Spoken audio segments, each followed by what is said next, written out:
女人都以為投資喺外表係最緊要，但我經歷過先知，女人最值得投資嘅其實係你身體嘅能量。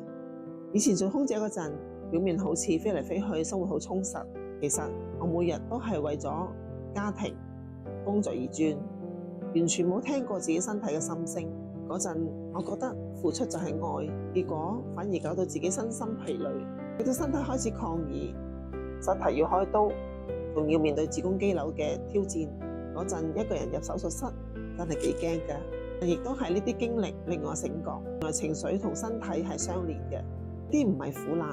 而係上天送俾我嘅禮物，請我要重新修好健康嘅契機。而家我每日一定會留一段高質量嘅咪餐俾自己，飲食啦、營養到生活習慣，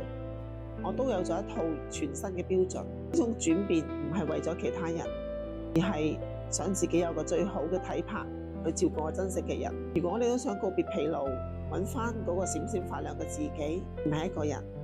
喺下面留言我要健康，會將呢一套能量修復嘅方案分享俾你。我哋一齊由愛自己開始，活出最自信嘅狀態。如果你都覺得呢個 video 對你有啲共鳴嘅，都歡迎分享俾你身邊嘅朋友。